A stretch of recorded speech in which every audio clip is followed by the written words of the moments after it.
Yo tomé en mis manos la antorcha que encendieran los que antes que nosotros lucharon junto al pueblo y por el pueblo.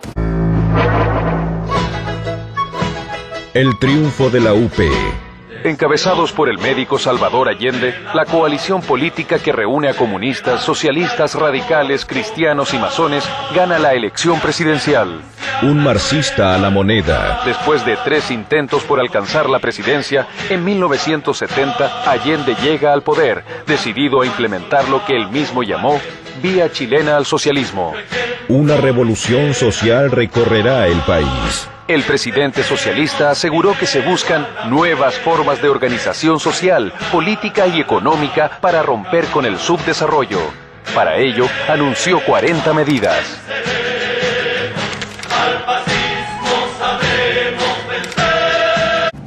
Desde el gobierno, promulgó la Ley de Nacionalización del Cobre, el principal producto de exportación de Chile. Inició un proceso de reforma agraria para repartir los latifundios entre los campesinos sin tierra. Tomó el control estatal de numerosas industrias, muchas de ellas extranjeras, y nacionalizó el sistema financiero. Allende tenía el apoyo de las bases populares, pero al mismo tiempo enfrentaba la oposición de las clases dominantes, que se sentían amenazadas ante la promesa de una transición al socialismo. Pero el plan fracasó.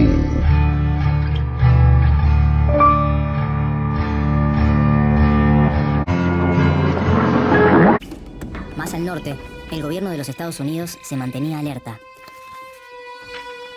Estados Unidos no estaba dispuesto a tolerar otra experiencia como la Revolución Cubana en el continente, y desde fines de los 60, el Departamento de Estado estadounidense difundió entre las Fuerzas Armadas latinoamericanas la Doctrina de Seguridad Nacional. El objetivo principal era preparar a los militares para que mantuvieran el orden interno de sus países y eliminaran a quienes se manifestaban a favor del comunismo. La CIA financiaba las huelgas de los mineros del cobre y de los camioneros que se oponían al gobierno. Cuando asumió Allende, en Estados Unidos, el presidente era Richard Nixon, líder del Partido Republicano. Consideró el ascenso de la Unidad Popular como un desafío al poder y al liderazgo norteamericano en la región. Golpe militar en Chile. Tengo fe. Chile su destino superará otros hombres. Este momento gris y amargo, que mucho más temprano que tarde, de nuevo abrirán las grandes alamedas por donde pase el hombre libre. Tengo la certeza de que el sacrificio no será en vano. El presidente Allende muere en la moneda.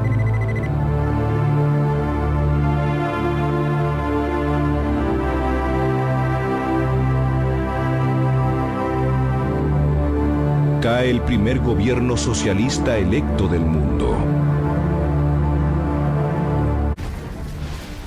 El país está bajo fuego. Comienza la dictadura de Augusto Pinochet. El decreto Ley número 1 de la dictadura anunciaba que la interrupción del gobierno de la Unidad Popular tenía como propósito restaurar la chilenidad, la justicia y la institucionalidad quebrada. Las Fuerzas Armadas golpistas decían que el objetivo era salvar la democracia del totalitarismo marxista. Como primera medida, nombraron una junta de gobierno integrada por los comandantes en jefe del Ejército, de la Marina y de la Aviación y por el Director General de Carabineros. Las Fuerzas Armadas chilenas clausuraron el Parlamento por decreto, declararon el estado de sitio y el toque de queda, prohibieron las manifestaciones sociales, las actividades sindicales e intervinieron en la universidad al mismo tiempo que obligaron a exiliarse a miles de chilenos. Toda la información estaba controlada. En esos tiempos se prohibió la tira cómica argentina Mafalda por considerarse tendenciosa y destructiva. El régimen intentaba imponer en la población civil características de la cultura militar, la educación autoritaria, el acatamiento de las órdenes y la sumisión. El instrumento central para mantener el control social y político fue la Dirección Nacional de Inteligencia, la DINA. Se creó en noviembre de 1976. Era una policía secreta con facultades casi ilimitadas. Su acción se orientó a detectar, detener sin juicio y en algunos casos eliminar a quienes consideraba los enemigos del gobierno, tanto dentro como fuera de Chile. La DINA quebró todas las resistencias civiles. Al sur de Chile, Los dueños de los latifundios, ayudados por la policía, persiguieron y asesinaron a los campesinos y dirigentes sindicales que habían apoyado la reforma agraria, bajo la excusa de combatir a fuerzas rebeldes organizadas militarmente. El gobierno de facto instaló consejos de guerra en todo el país. Abrieron sumarios a miles de opositores que pasaban por esos tribunales sin recibir ningún tipo de garantía constitucional y eran ejecutados en el acto. Este proyecto se incluía en un plan mayor que abarcaba a todo el Cono Sur. El Plan Cóndor, digitado desde los Estados Unidos, se puso en marcha en 1975 en Santiago. Se trataba de una red de coordinación represiva entre las dictaduras de Chile, Paraguay, Argentina, Brasil y Uruguay para perseguir y asesinar a los supuestos enemigos internos de la región. A través del terror y el autoritarismo, se impuso un modelo político y económico neoliberal. El régimen creó un nuevo código laboral, privatizó los aportes previsionales, la salud, la educación y recortó la intervención del Estado en el área de seguridad social.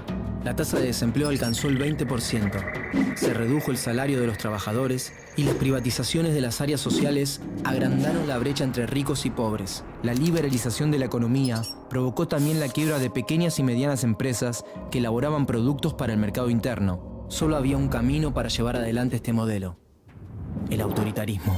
Presión en contra de la dictadura que ejercían los sacerdotes. Se sumaron las denuncias internacionales, especialmente cuando el 21 de septiembre de 1976 estalló una bomba en el automóvil de Orlando Letelier, ex canciller de Allende, en Washington. El gobierno de Estados Unidos no toleró un acto de esa naturaleza dentro de sus fronteras y comenzó a investigar el caso. Pinochet debió cerrar la DINA de 1978. Pinochet buscó legitimar su permanencia en el poder por medio del llamado a una consulta nacional. Quería demostrar el apoyo popular que tenía su gobierno. Según los resultados, el 75% de los chilenos votaron a favor del régimen, pero el escrutinio se realizó sin registros electorales. En pleno régimen militar. Una difícil situación económica se vive en el país. El general Pinochet responde con una serie de medidas de corte popular.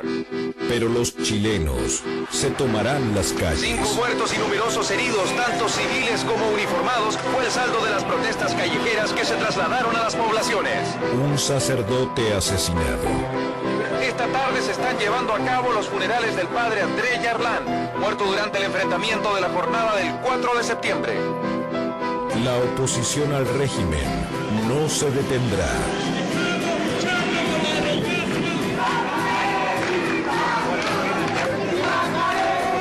El 10 de agosto de 1980, el presidente anunció la convocatoria a un plebiscito para someter la nueva constitución a la aprobación ciudadana. La oposición política se preparó para el debate, pero el 11 de septiembre, el resultado fue favorable al gobierno por un 67% de los votos. En el inicio de la década de los 80, la dictadura ya había asesinado a 15.000 personas, había 2.200 detenidos, desaparecidos, 164.000 chilenos y chilenas exiliados y más de 150.000 presos en más de 1.000 campos de detención. Casi el 80% de los presos eran obreros y campesinos.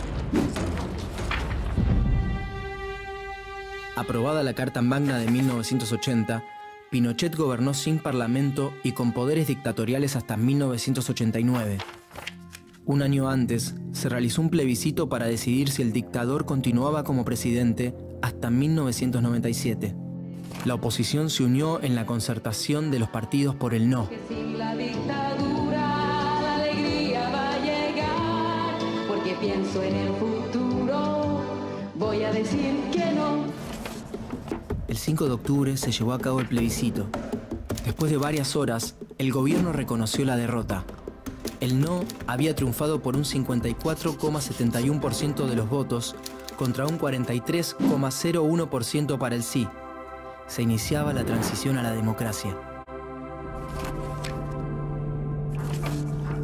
Antes de las elecciones presidenciales, los partidos de la oposición exigieron una serie de reformas a la Constitución de 1980, como la reducción del mandato presidencial de 8 a 4 años, el mantenimiento del habeas corpus durante los estados de excepción y el aumento del número de senadores elegidos por el voto popular, pero renunciaron a introducir cambios en la política económica neoliberal instaurada por el régimen.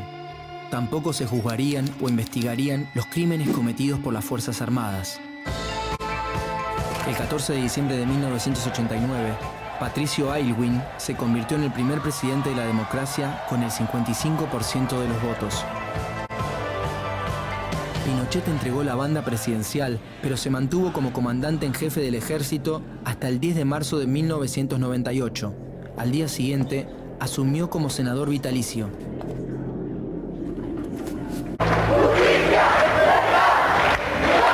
Una misión de alto impacto. Una comisión buscará establecer la verdad sobre las graves violaciones a los derechos humanos cometidas en el país entre el 11 de septiembre de 1973 y el 11 de marzo de 1990. Declaraciones llenas de miedo y dolor.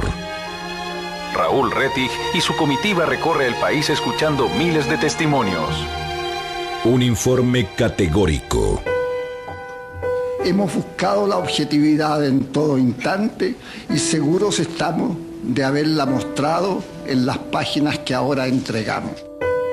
El primer paso en búsqueda de la verdad. Por eso es que yo me atrevo a asumir la representación de la nación entera para en su nombre pedir perdón a los familiares de la víctima.